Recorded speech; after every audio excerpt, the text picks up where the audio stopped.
my dear students. આજે આપણે chapter number 2 lecture number 4 માં આજે આપણે મેઝરમેન્ટ ઓફ લેન્થ જોવાના છે. એટલે કે લાઈક લેન્થનું આપણે મેઝરમેન્ટ કેવી રીતના કરીએ. જ્યારે બી કોઈ લેન્થનું મેઝરમેન્ટ કરવાનો તમારા માઇન્ડમાં વિચાર આવે તો ફર્સ્ટ ટાઈમ તમને જો વિચાર આવશે તો સ્કેલ. આપણે સ્કેલ થ્રુ મેઝર કરી શકીએ. હવે જ્યારે તમે સ્કેલ થ્રુ લાઈક મેઝર કરશો ત્યારે એ મેઝરમેન્ટમાં તમને કેટલી વસ્તુ જોવા મળે. તો મારા હિસાબે તમને ફર્સ્ટ 0 મળશે, પછી 1 દેખાશે, પછી 2 દેખાશે, રાઈટ. હવે 0 થી 1 વચ્ચે તમે જોશો તો બીજા તમને 10 ડાયલ્સ દેખાશે. બીજા તમને કેટલા ડાયલ દેખાશે? 10 ડાયલ દેખાશે. આ 0 થી 1 જે છે એ તમારું સેન્ટીમીટરમાં યુનિટ છે. એટલે અહીંયાથી આટલું ડિસ્ટન્સ એ તમારું 1 સેન્ટીમીટર છે. ને 1 સેન્ટીમીટરમાં બીજા કેટલા ડાયલ આપેલા છે? 10. જો 1 સેન્ટીમીટરમાં 10 ડાયલ આપેલા હોય તો એનો મતલબ કે 1 સેન્ટીમીટરનો તમે 10મો પાર્ટ બી તમે મેળવી શકો. ને 1 સેન્ટીમીટરનો 10મો પાર્ટને આપણે મિલીમીટર કહેવાય. શું કહેવાય? મિલીમીટર કહેવાય. તો તમે 0 પછી બીજો એક નાનો જે ડાયલ હશે એના વચ્ચેનું ડિસ્ટન્સ એ તમારું 1 મિલીમીટર થશે. એ ડિસ્ટન્સ તમારું શું થશે? 1 મિલીમીટર થશે.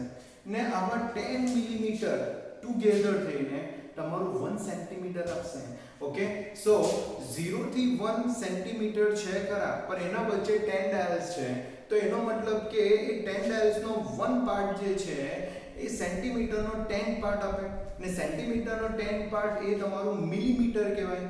એટલે આપણે એવું કહી શકીએ કે આ જે 10મો પાર્ટ જે છે એ તમારો મિલીમીટર છે. તો આપણે સ્મોલેસ્ટ ડિસ્ટન્સ કે સ્કેલથી જો મેઝર કરવું હોય તો મિલીમીટર મેઝર કરી શકીએ છીએ. ને મિલીમીટર એટલે 1 મિલીમીટર એટલે 10⁻³ મીટર. 10⁻³ મીટર.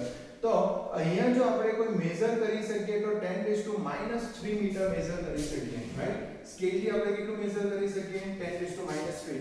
ને આ સ્કેલથી જો તમારે લાર્જ ડિસ્ટન્સ મેઝર કરવું હોય તો તમે 100 મીટર સુધી બી તમે ફાઇન્ડ આઉટ કરી શકો છો.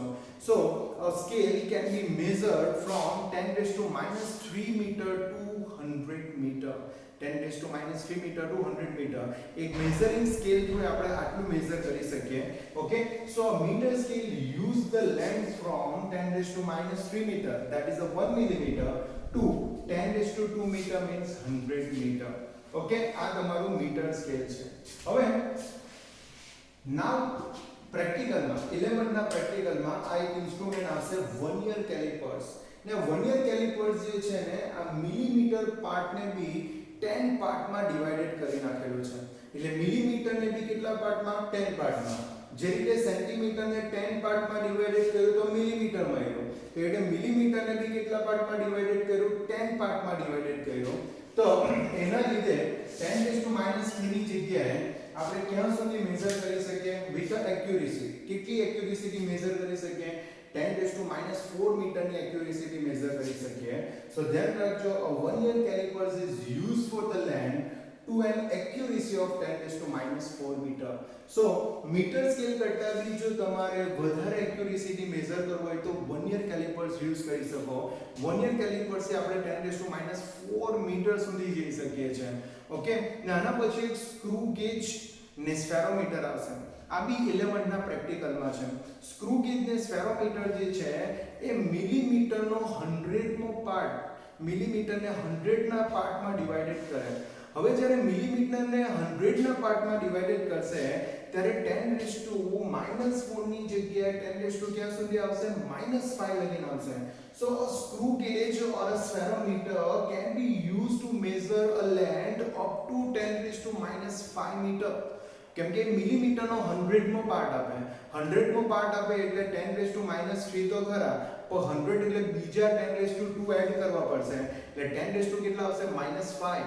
So a screw gauge or a spherometer can be used to measure a length less to 10⁻⁵ meter. So તમારે ધ્યાન રાખવા પડશે, meter scale 10⁻⁵, vernier scale 10⁻⁴, and a screw gauge and a spherometer can be measured up to 10⁻⁵ meter. Okay, to measure the length beyond these ranges we use some special special indirectly matters. Okay, so beyond these એટલે 10 raised to minus 6 7 8 9 બરાબર certain digits માટે આપણે શું કરી શકીએ, some special method can be used. Okay, like the size of molecule.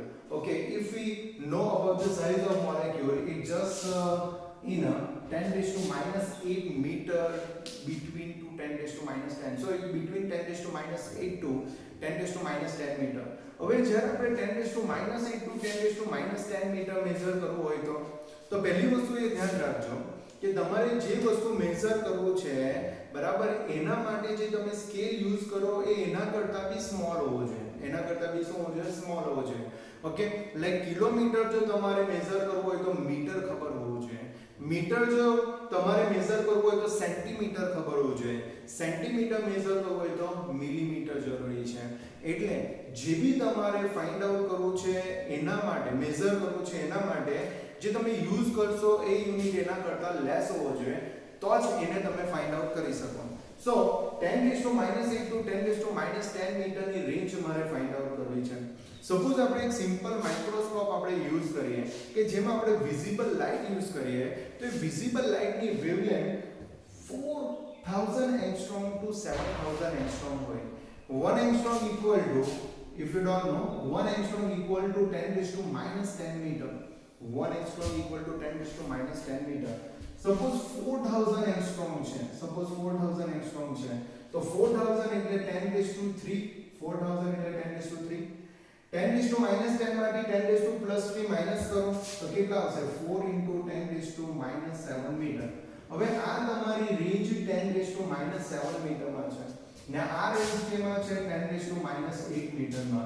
તો એનો મતલબ એ થયો કે આ જે તમારો યુનિટ છે એ તમારું મેજર વેલ્યુ કરતા મોટો છે ને મેજર વેલ્યુ કરતા મોટો છે એટલે તમે એને ફાઇન્ડ આઉટ કરી શકશો નહીં, એના કરતા તમને શું જોઈએ, સ્મોલ યુનિટ જોઈએ. So visible microscope can not be detected the size of molecule. Okay, even it cannot be seen a molecule. Okay, it cannot be seen a molecule, then how we can measure? Okay, so visible microscope cannot be resolve the particle size, but the resolution of such an electron microscope is limited finally by the fact that the electrons can behave as a wave and with a wavelength fractions of angstrom. હવે સમજો, visible light જે use થાય એવા microscope થી તો આપણે find out કરી શકતા નથી, બટ આપણે electron microscope through find out કરી શકીએ કેમ કે ઇલેક્ટ્રો માઇક્રોસ્કોપ જે છે, ઓકે, ઇલેક્ટ્રોન માઇક્રોસ્કોપ એની જે રેન્જ છે બરાબર એમાં જે ઇલેક્ટ્રોન એઝ અ વેવ ફોર્મમાં છે, ઇલેક્ટ્રોન કયા ફોર્મમાં છે, એઝ અ વેવ ફોર્મમાં છે ને એની વેવલેન્થ જે છે એ ફ્રેક્શન્સ ઇન એંગસ્ટ્રોમમાં છે. ફ્રેક્શન ઇન એંગસ્ટ્રોમ એટલે નિયરેસ્ટ ટુ સમજો 0.6 એંગસ્ટ્રોમ છે. 0.6 એટલે બરાબર 6 into એટલે 0.6 into 10 raised to minus 10 ને આ 0.6 ને બી જો સપોઝ 6 લખું ને તો 6 into 10 raised to કેટલા થાય ખબર, -11 મીટર થાય.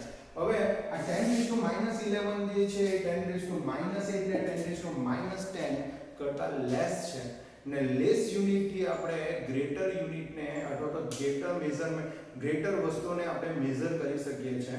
સો electron microscope can be used to detect the size of molecule, but in this instrument we consider electron is in a wave form. એટલે ઇલેક્ટ્રોન વેવ ફોર્મમાં ટ્રાવેલ કરે ત્યારે એની વેવલેન્થ બરાબર fraction in angstrom હોય, fraction in angstrom like 0.6 angstrom માં હોય તો એ ટાઈમે આપણે એને ડિટેક્ટ કરી શકીએ છીએ. Okay, so such a electron microscope with a resolution of 0.6 angstroms have been built. Okay, so electron microscope with a resolution of કેટલું છે 0.6 angstrom બરાબર નું resolution આપણે electron microscope થ્રુ આપણે ફાઇન્ડ આઉટ કરી શકીએ છીએ. તો મારા પ્રમાણે આ પોઈન્ટ આપણને ખબર પડવો છે. જો ધ્યાન રાખજો, કંઈ બી વસ્તુ મેઝર કરવું હોય તો એ મેઝર કરવા માટે જે આપણે યુનિટ યુઝ કરીએ એ એના કરતાં સ્મોલ હોવું જોઈએ. ફોર એક્ઝામ્પલ, મીટરમાં ફાઇન્ડ આઉટ કરવું હોય તો આપણને ખબર હોય છે કે 100 સેન્ટીમીટર જ્યારે ટુગેધર થાય ત્યારે તમને શું મળે, મીટર. ઓકે, તો મીટર ક્યારે ફાઇન્ડ આઉટ થશે, જ્યારે સેન્ટીમીટર ખબર હોય તો. સમજ પડે? એટલે જે મેઝર કરવાનો છે એ મેઝર આપણે એના કરતા લેસ યુનિટ હોય તો જ મેઝર કરી શકીએ.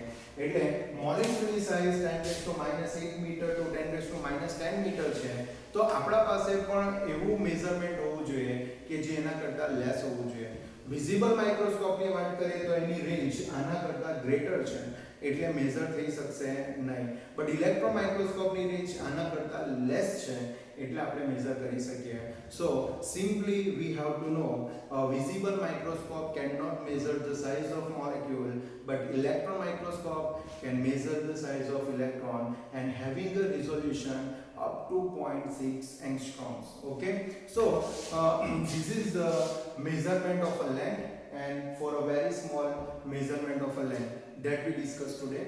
If any doubt come, please inform me by message or by call. Thank you very much. Bye.